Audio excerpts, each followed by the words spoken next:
Receiving support from the logistical bases of the Gulf states, the U.S., with the sudden participation of the British ship RFA Cardigan Bay and French tripartite-class minehunters, could transform Hormuz into the operations center of a large-scale international coalition.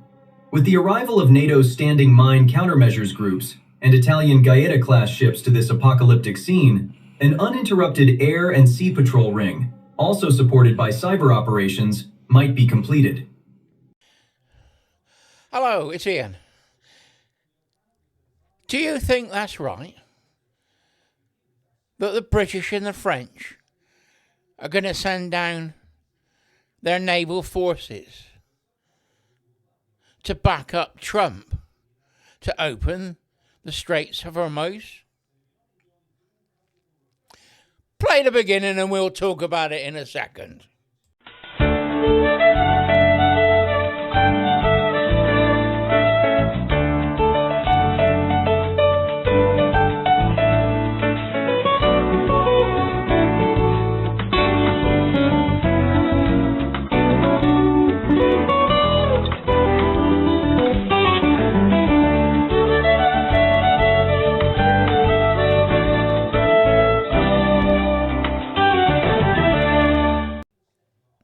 Okay, let's talk about it. This was a report on an American podcast site that I have been watching.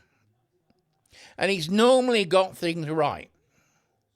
He's explaining about trying to open up the Straits of Hormuz. And I was shocked. Starmer has been telling us we're not getting involved in an illegal war.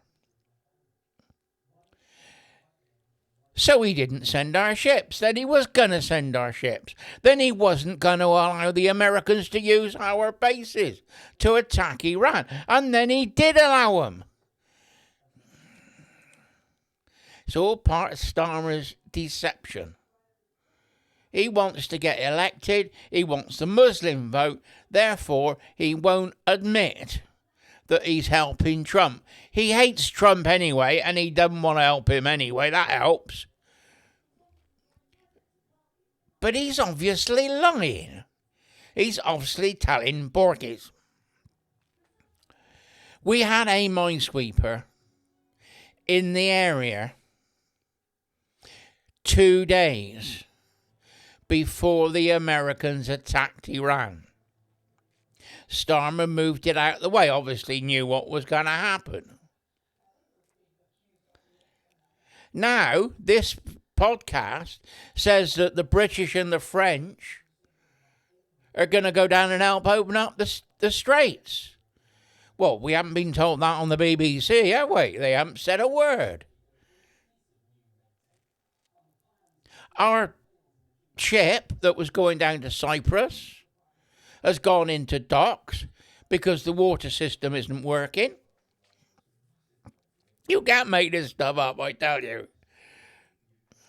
We're relying on the French and the Italians and the Greeks, and I think the Turks are also involved, for the security of Cyprus. Cyprus is split in two. The western part of Cyprus is part of the British Empire.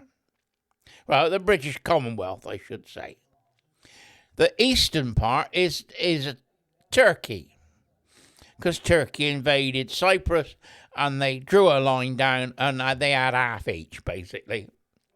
The Greeks. So you get Greek Cypriots and you get Turkish Cypriots. Now, in Weston-super-Mare, the restaurants and the ice cream parlours along the seafront were owned by two different families. Two different families from Cyprus. One family was Turkish Cypriot and the other family was Greek Cypriot. And never the twain shall meet. They were fighting. There was tension between them for years. Don't know what it's like now, but I just remember there has been a lot of tension. Anyway, So we're relying on other nations to support our people. Now we hear by this report that the French and the British are going to send boats down to the straits to keep it open when it eventually opens. Why are we not told this in this country? Why do we have to go to the Americans to tell us what the truth is? Like I keep saying, all I want is the truth. Just give me the truth. I will play the whole lot now. That was just a clip on the end. Now this is the whole lot, and you make your own mind up. This is Ian. My point of view. Bye for now. Ruthlessness. Additional Arleigh Burke destroyers, Ticonderoga-class cruisers, and P-8 Poseidon Maritime Patrol aircraft tearing through the sky to be dispatched to the region. All these powerful military assets could turn the entrances and exits of Hormuz into insurmountable checkpoints. Right at that moment, the U.S. Navy could put a plan on the field that would establish a lockdown mechanism capable of effectively choking off 70% of Iran's daily oil exports by stopping, searching, and if necessary, blocking any ship it deems suspicious.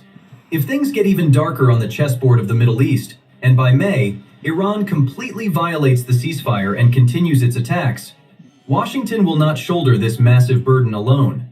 Receiving support from the logistical bases of the Gulf states, the U.S., with the sudden participation of the British ship RFA Cardigan Bay and French tripartite-class minehunters, could transform Hormuz into the operations center of a large-scale international coalition. With the arrival of NATO's standing mine countermeasures groups and Italian Gaeta-class ships to this apocalyptic scene, an uninterrupted air and sea patrol ring, also supported by cyber operations, might be completed.